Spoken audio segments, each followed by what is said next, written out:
एक मामले में मैं कहना चाहूंगा जो ऑपरेशन सिंदूर चल रहा है, एक मामले में पाकिस्तान हमसे मजबूत स्थिति। पाकिस्तान में कोई भी सत्ता पक्ष का नेता और विपक्ष का नेता सेना की ऊपर प्रश्न नहीं उठा रहा है। भारत में अनेक नेता प्रश्न उठा रहे हैं। पाकिस्तान के किसी भी व्यक्ति को भारत के मीडिया में कोट नहीं किया जा रहा है की स्थिति नहीं है। भारत के बड़े बड़े नेताओं को, मुख्यमंत्रियों, पूर्व मुख्यमंत्रियों को कोट किया जा रहा है। अनेकता में ऐक्य मंत्र को जन जन फिर अपनाता है, देखो प्यारा देश हमारा आगे बढ़ता जाता है। एक मामले में मैं कहना चाहूंगा जो ऑपरेशन सिंदूर चल रहा है, एक मामले में पाकिस्तान हमसे मजबूत स्थिति में है। वो क्या है कि पाकिस्तान में कोई भी सत्ता पक्ष का नेता और विपक्ष का नेता सेना की ऊपर प्रश्न नहीं उठा रहा है। भारत में अनेक नेता प्रश्न उठा रहे हैं। पाकिस्तान के किसी भी व्यक्ति को भारत के मीडिया में कोट नहीं किया जा रहा है की स्थिति नहीं है। भारत के बड़े बड़े नेताओं को, मुख्यमंत्रियों, पूर्व मुख्यमंत्रियों को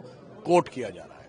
पाकिस्तान के किसी नेता का ऐसा कोई वक्तव्य नहीं है जिसे हम अपने डोजियर में पाकिस्तान के विरुद्ध यूज कर सकें। मगर भारत के बड़े प्रमुख नेता का स्टेटमेंट पाकिस्तान हमारे विरुद्ध डोजियर में यूज होता है, ये कुछ कुछ वैसा ही जिससे जनरल बिपिन रावत ने 2.5 फ्रंट की लड़ाई कहा था, 2.5 फ्रंट की लड़ाई।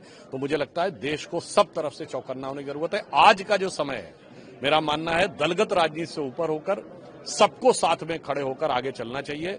माननीय प्रधानमंत्री जी ने अभी सांसदों का 6 डेलीगेशन भेजे हैं जो बाहर जा रहे हैं। तो मैं अपनी विचारधारा से विरोध रखने वालों को, विपक्षी दलों को भी कहूंगा कि आओ मिलकर दिया जलाएं। सर, उसमें कांग्रेस लेकिन नहीं कह रही कि क्या जरूरत है प्रतिनिधिमंडल भेजने की। एक बयान कांग्रेस की तरफ से आया। देखिए, वो तो तिरंगा यात्रा का भी विरोध कर रहे थे। जिन्हें हमास और हिजबुल्लाह के लिए निकलने वाली यात्राओं में सत्य और सहानुभूति दिखती थी, उन्हें भारत की सेना के शौर्य के लिए निकलने वाली तिरंगा यात्रा में राजनीति दिखती है। मुझे लगता है इस नजरिए की जरूरत है। और जहां तक ये बात है, प्रधानमंत्री जी ने उदारता दिखाई है। कांग्रेस के नेता शशि थरूर जी एक डेलीगेशन के लीडर हैं।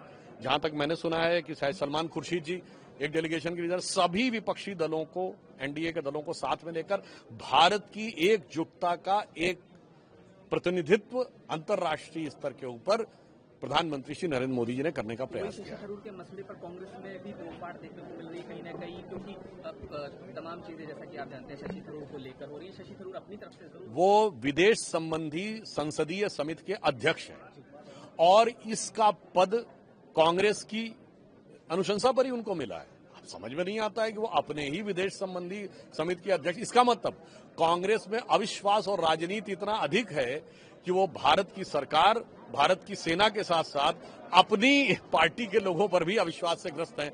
तो इस वहम की कोई दवा नहीं हो सकती। सर, एक इम्पोर्टेंट सवाल, असम के मुख्यमंत्री ने वो गौरव गोगोई का नाम लेते हुए उनके पाकिस्तान के कनेक्शन और उनकी वाइफ के वेतन एनजीओ से वहां से मिलने की बात कही है। उसमें नाम भी प्रतिनिधिमंडल में गौरव गोगोई का भी है। सर, प्रतिक्रिया आपकी जरूर। देखिए, उस विषय पे गौरव गोगोई जी को अपना जो भी स्पष्टीकरण देना है, क्योंकि हेमंता विश्व शर्मा जी ने बहुत आग्रहपूर्वक, बड़ी दृढ़ता के साथ उन्होंने स्पष्ट कहा है और वैसा स्पष्ट उत्तर उनकी तरफ से नहीं आया। वो अलग विषय है। पर हमने कहा ना, इस समय जो हमारी सरकार ने निर्णय लिया है वो दलगत भावना, क्यों असदुद्दीन ओवैसी भी तो है उसमें।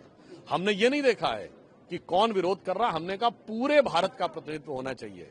यानी ये दिखना चाहिए कि सारा भारत समवेत स्वर में, एक रूप में आगे बढ़ता हुआ दिखाई पड़ रहा है।